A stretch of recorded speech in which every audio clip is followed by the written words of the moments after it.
नमस्कार, एक बार फिर से अकेडमी में स्वागत है। मैं भरत जांगीड़। आज हम बात करने जा रहे हैं वैदिक जो गणित है उसमें अगले वाले पार्ट की। आज हम पढ़ेंगे गुणन संक्रिया या गुणा करना। अपना टॉपिक है वो है वैदिक मैथ। अब देखो हम बात कर रहे हैं गुणा करना। गुणा करने के लिए एक पहली विधि होती है, वो है सूत्र एकाधिकेन पूर्वेण विधि।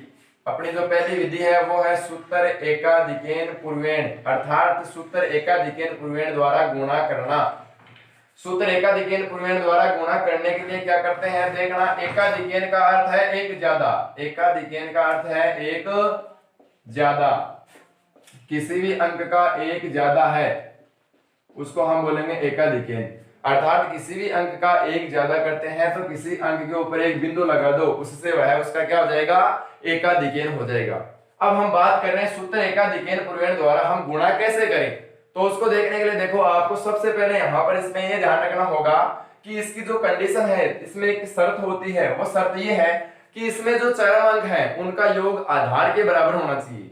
बात करते हैं आधार की। आधार होता है किसी भी अंक के लिए आधार 10 हो सकता है, 100, इस प्रकार के अंक होते हैं, अर्थात जिसमें अधिकतम शून्य संख्याएं होती हैं, अधिकतम शून्य अंक होते हैं, वो क्या होते हैं, आधार। अब बात करते हैं कि चरम अंकों का योग 10, 100, 1000 इस प्रकार होना चाहिए, अर्थात आधार के इक्वल होना चाहिए। उसके बाद में शेष जो अंक बच गए, शेष जो अंक बच गए वो बच गए निखिलम अंक। निखिलम अंकों का योग कितना होना चाहिए, निखिलम अंकों का योग होना चाहिए कितना, सेम होना चाहिए। अर्थात एक एग्जांपल लेते हैं हम, देखो जैसे मान लो गुणा करना है 42 को 48 से। किस विधि से करना है, सूत्र एकाधिकेन विधि से करना है। सूत्र एकाधिकेन विधि से गुणा करने के लिए हमें ये देखना होगा कि इसमें जो चरम अंक है, चरम अंक होते हैं इकाई का अंक। चरम अंकों का योग कितना होना चाहिए, 10 होना चाहिए या 100 होना चाहिए या 1000 होना चाहिए। तो इसका हम यहाँ पर संकेत बिंदु लिख देंगे। यहाँ पर इसका हम संकेत लिखेंगे, लिख देंगे 2 + 8 बराबर कितने हो गए, 10। अर्थात चरम अंकों का योग यहाँ पर कितना हो रहा है, 10 हो रहा है। उसके बाद में शेष दो अंक बच गए, शेष दो अंक बच गए वो कैसे होने चाहिए, इक्वल होने चाहिए, समान होने चाहिए, एक जैसे होने चाहिए। तो यहाँ पर 4 4 दोनों जगह हैं। तो गुणन की जो अपनी विधि है वो क्या होती है कि इसके अंदर हम 2 खंड बनाते हैं। अर्थात कितने खंड बनाते हैं, 2 खंड बनाते हैं। प्रथम खंड में हम निखिलम अंक को निखिलम अंक के एकाधिकेन से गुणा करके लिखते हैं, और द्वितीय खंड में हम उन दोनों अंकों को गुणा करते हैं जिन दोनों अंकों का योग 10 या 100 या 1000 होता है। ठीक है। तो अब यहां पर हम क्या करेंगे कि प्रथम खंड में निखिलम अंक को निखिलम अंक के एकाधिकेन से गुणा करेंगे। अर्थात यहां पर 4 को 4 के एकाधिकेन से गुणा करना है। उसके बाद में जिस अंकों का योग या जिन अंकों का योग हमने 10 किया है उनको दोनों का आपस में क्या कर देंगे, गुणा कर देंगे। तो यहां पर आ जाएगा 4 और यहां पर आ गया 5, फिर इन दोनों गुणा आपस में कर देंगे। यहां पर 5 कैसे आया, यहां पर 4 का एकाधिकेन है, और 4 का एकाधिकेन का मतलब 4 का एक ज्यादा है। इन दोनों को गुणा किया 20 आ गया, इन दोनों को गुणा किया 16 आ गया। तो अपना आंसर कितना आ जाएगा, 2016। अर्थात सूत्र एकाधिकेन पूर्वेण द्वारा जब हम गुणा करते हैं तो क्या देखेंगे, सबसे पहले देखेंगे कि चरम अंकों का योग या इकाई के अंकों का योग है, उन दोनों का योग आपस में कैसा होना चाहिए, आधार के बराबर होना चाहिए, आधार के इक्वल होना चाहिए। अब यहां पर बात कर रहे हैं दूसरी जो अपनी शर्त है वो ये है कि निखिलम जो अंक है उनका मान एक जैसा होना चाहिए, समान होना चाहिए। तो यहां पर आप देखो 4 है, 4 को हमने एकाधिकेन से गुणा कर दिया। उसके बाद में जो हमने संकेत में लिखा है जिनका योग हमने 10 या 100 किया है उसको आपस में क्या कर दिया, गुणा कर दिया है। तो यहाँ पर कितना आ गया, 4 4 का एकाधिकेन, ये कितने हो गए, 4 × 5, और ये कितने हो गए, 2 × 8, ये तो हो गया 20 और ये हो गया 16। इस प्रकार ये सूत्र एकाधिकेन से गुणन हो गया। जैसे एक एग्जांपल और लेते हैं। ठीक है। सूत्र एकाधिकेन पूर्वेण से वही गुणन होगा जिनमें चरम अंकों का योग 10 या 100 हो। जैसे एक एग्जांपल और लेते हैं, मान लो दूसरा एग्जांपल हमने ले लिया कि यहाँ पर है 36 और यहाँ पर है 34। ठीक है ना, यहाँ पर है 36 और यहाँ पर है 34। यहाँ पर हम इसका लिखेंगे संकेत, यहाँ पर हम इसका लिखेंगे संकेत। तो संकेत आ जाएगा 6 + 4 कितना होता है, 10। उसके बाद में इनको छोड़ करके जो अंक बच गए वो बच गए निखिलम अंक, तो इनको आपस में एकाधिकेन से गुणा कर देंगे। तो प्रथम खंड में क्या करेंगे, निखिलम अंक को निखिलम अंक के एकाधिकेन से गुणा कर देंगे, और द्वितीय खंड में क्या करेंगे, जो हमने संकेत बिंदु लिखे हैं उनको आपस में गुणा कर देंगे।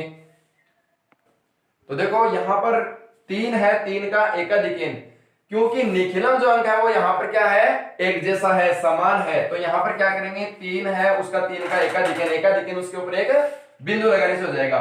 तो 3 गुणा 3 का एकाधिकेन 4 हो गया, फिर 6 गुणा 4 ऐसा कैसा आ जाएगा, इनको गुणा करेंगे 12 आ गया और इनको गुणा करेंगे 24 आ गया। अपना आंसर क्या आ जाएगा, 1224।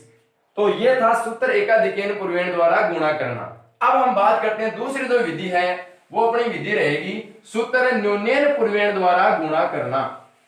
कौन सी विधि रहेगी, सूत्र न्यूनेन पूर्वेण द्वारा गुणा करना। अपनी जो अगले वाली जो विधि है वो है सूत्र न्यूनेन पूर्वेण द्वारा गुणा करना।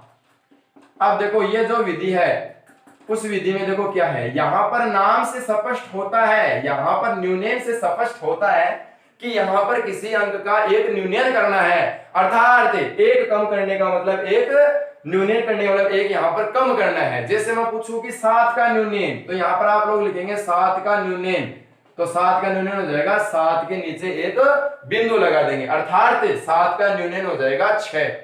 अब हम बात करते हैं इसमें कंडीशन, इसमें जो है अप्लाई जो शर्त है, इसमें शर्त ये रहेगी कि जो अंक है एक तरफ 9 वाले अंक होने चाहिए, ठीक है ना। एक तरफ संख्या में 2 गुणन होती है, 2 अंक आपस में गुणा करते हैं, तो एक तरफ जो अंक है, एक तरफ अंक या जो संख्या है उसमें केवल 9 अंक आने चाहिए, 9 वाले क्रमांक की पुनरावृत्ति होती है, और जो दूसरी तरफ है वो कितने भी अंक हो।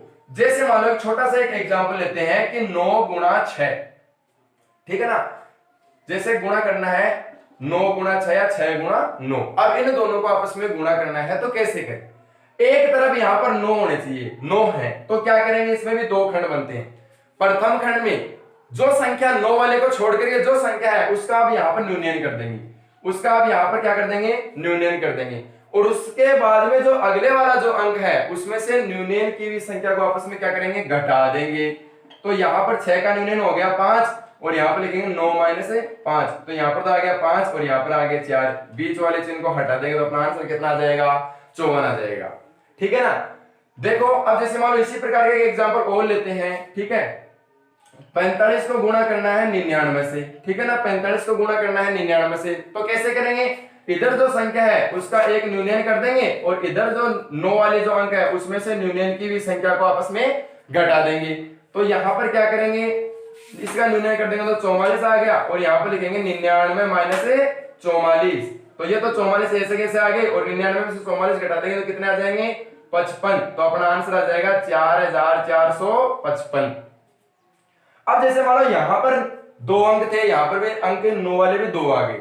अब मान लो कि यहां पर एक अंक आ जाए तो क्या करें, तो देखो यहां पर एक अंक आ जाए तो क्या करना है, जैसे मान लो एक तो पहले 3 वाला ले लेते हैं, जैसे मान लो यहां पर तो आ गया 7 और यहां पर आ गया 99, ठीक है ना, यहां पर तो आ गया 7 और यहां पर आ गया 99, तो सेम वही प्रोसेस है कि इधर वाले में से एक न्यूनयन करेंगे और जितने भी 9 है उसमें से इस न्यूनयन की भी संख्या को आपस में घटा देंगे, ठीक है। तो यहां पर क्या करेंगे, 6 आ जाएगा और यहां पर आ जाएगा 99 माइनस 6, तो यहां पर आ जाएंगे 6 और यहां पर 99 में से 6 आप घटा देंगे तो यहां पर कितना आ जाएंगे, 93, तो अपना आंसर कितना आ जाएगा, 693।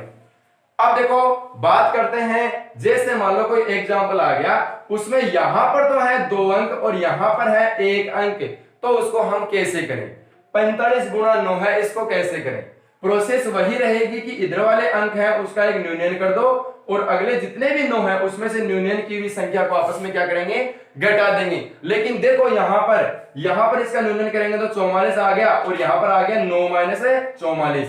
अब यहां पर समस्या यह है कि 9 में से 44 नहीं घट रहे हैं, तो सबसे पहले आप यहां पर क्या करेंगे, यदि इस प्रकार की कंडीशन आपके पास आती है तो आप इस वाले चिन्ह को पहले हटा देंगे, बीच में से इसको हटा देंगे तो कितने आ गए, 449। अब इसमें से कितने घटा देंगे, 44, अर्थात 449 में से 44 घटा देंगे, तो जो घटाएंगे वो अपने क्या आ जाएंगे, आंसर आ जाएंगे, अर्थात 405 अपने क्या आ गए, आंसर आ गए हैं। स्टार्ट 405 इसका क्या जाएगा, आंसर। अब हम बात करते हैं अगले वाली जो विधि है वो अपनी विधि रहेगी निखिलम विधि द्वारा गुणन करना, अर्थात निखिलम विधि से गुणा कैसे करें। तो देखो निखिलम जो विधि है निखिलम विधि द्वारा गुणा करना, निखिलम विधि द्वारा गुणा करना। अब देखो जो निखिलम विधि है उसके द्वारा हमें गुणा करना है, तो उसके दो टाइप है, एक तो है आधार विधि, एक तो अपनी रहेगी आधार विधि और दूसरी अपनी रहेगी उपाधार विधि। आपको पहले इनके बारे में बता देता हूं कि आधार और उपाधार क्या है। किसी भी अंक के लिए आधार होता है 10, 100, 1000, अर्थात उसके नजदीक में शून्य वाले अधिकतम संख्या जो हुई, जिसमें अधिकतम शून्य हो वो तो उसका हो गया आधार।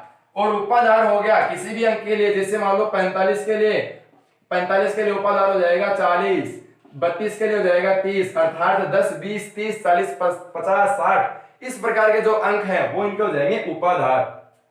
अब जैसे कोई संख्या दी गई है जिनके नजदीक में 10, 100, 1000 है वो तो हो जाएगी आधार विधि से, और जिन संख्याओं के नजदीक में 20, 30, 40 इस प्रकार की संख्याएं, ठीक है, वो हो जाएंगे किस विधि से, उपाधार विधि से।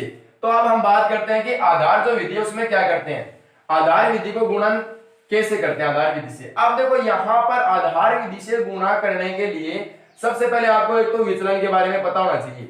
विचलन क्या होता है, कोई भी विचलन है, किसी भी अंक या किसी भी संख्या का विचलन वह होता है आधार और संख्या के बीच में जो डिफरेंस होता है, जो अंतर होता है वो क्या होता है, विचलन होता है। तो देखो यहां पर जैसे मान लो आपको बता दें कि 11 का विचलन, विचलन बताना है, 11 का विचलन हो जाएगा प्लस का 1, क्योंकि ये 10 से 1 ज्यादा है, 10 से कितना ज्यादा है, 1 ज्यादा है, तो यहां पर विचलन कितना जाएगा, प्लस का 1।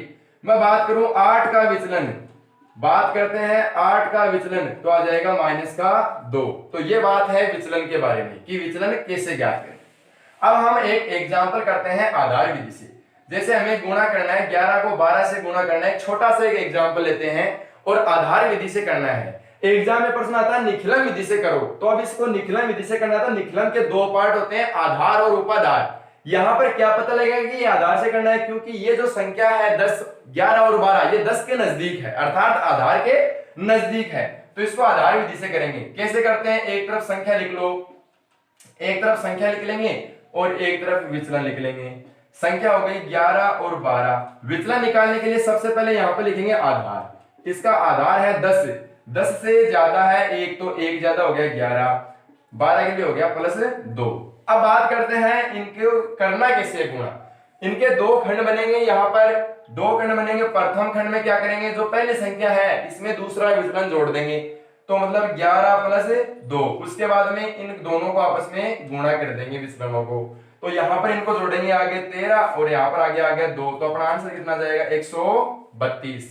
अब देखो इसी प्रकार का एक एग्जांपल और लेते हैं। जैसे मान लो यहाँ पर कोई संख्या आपको दी जाए कि 15 गुणा 17, इसको हमें गुणा कैसे करते हैं। देखो इसको गुणा करने के लिए यहाँ पर आप लोग लिखेंगे संख्या और यहाँ पर लिखेंगे विचलन, तो यहाँ पर संख्या और यहाँ पर विचलन। संख्या आ जाएगी 15 और 17, विचलन निकालना है तो विचलन के लिए यहाँ पर सबसे पहले हम लिखेंगे आधार, तो इसका भी आधार कितना है 10, प्लस 5 आएगा और प्लस 7 आएगा, क्योंकि एक तो ज्यादा है और एक दोनों ही ज्यादा है, एक तो प्लस 5 है और एक प्लस 7 है।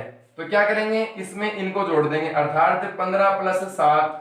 उसके बाद में दोनों विचलनों को आपस में गुणा करते हैं, इनको जोड़ेंगे आपस में तो हो जाएगा 22 और इनको जोड़ेंगे तो हो जाएगा, इनको गुणा करने में कितना हो जाएगा 35।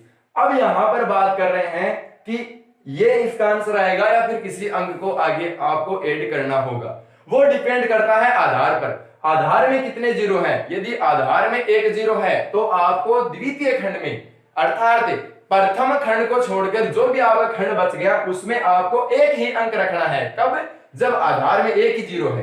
तो यहाँ पर आधार में 2 अंक हैं और यहाँ पर द्वितीय खंड में 2 अंक है और आधार में जीरो कितने हैं, 1 है। तो यहाँ पर हम क्या करेंगे, इस वाले अंक को आगे भेज देंगे, अर्थात अगले वाले अंक में जोड़ देंगे। तो यहाँ पर कितना आ जाएगा, 22 में 3 जोड़ देंगे 25 आ गया, ये इसका क्या आ जाएगा, आंसर आ जाएगा। तो ये था सूत्र एकाधिकेन सूत्र निखिलम का आधार विधि पार्ट, ठीक है। तो इसी प्रकार आप देखो कोई भी एग्जांपल है, जैसे मान लो एक एक्सप्रेशन, एक अपवाद स्वरूप एक एग्जांपल लेते हैं, ठीक है, उसमें हम इसको कैसे करें। जैसे मान लो एक तो संख्या आ गई विचलन प्लस वाली और एक आ गई माइनस वाली। जैसे मान लो 8 को गुणा करना है 12 से, तो इसमें देखो एक तरफ तो लिखेंगे आप संख्या और एक तरफ आप लिखेंगे विचलन। तो यहां पर लिखेंगे 8 और यहां पर लिखेंगे 12, यहां पर लिखेंगे आधार। तो आधार यहां पर आपका 10 रहेगा। ये तो है -2 और ये है +2। कैसे आया? इसलिए आपको एक एग्जांपल बता रहा हूं ये, क्योंकि यहां पर जो 8 है उसके लिए -2 आएगा क्योंकि 10 से 2 कम है, और यहां पर ये 12 क्यों? इसके लिए +2 क्योंकि ये 12 10 से ज्यादा है।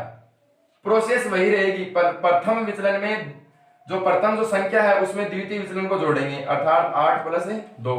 उसके बाद में इन दोनों विचलनों को आपस में गुणा कर देंगे।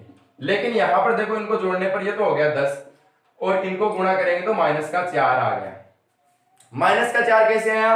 2 को 2 से गुणा करेंगे 4 आ जाएगा, लेकिन प्लस माइनस को करेंगे तो माइनस का आ गया। अब संख्या माइनस की आती है तो क्या करते हैं? इधर से एक कम करते हैं और इस वाली संख्या को आधार में से घटाते हैं, अर्थात इधर तो एक कम कर देंगे और इस वाली संख्या को आधार में से घटा देंगे। आधार कितना है? 10, मतलब 10 में से 4 घटाएंगे। तो ये तो हो गए 10 का न्यूनतम, मतलब ये तो हो गए 9, और यहाँ पर आंसर कितना आ गया? 6। तो ये इसका क्या आ गया? आंसर। इसी के साथ में अपनी सूत्र जो एक निखिलम जो विधि है उसकी आधार विधि है वो कंप्लीट होती हुई। धन्यवाद।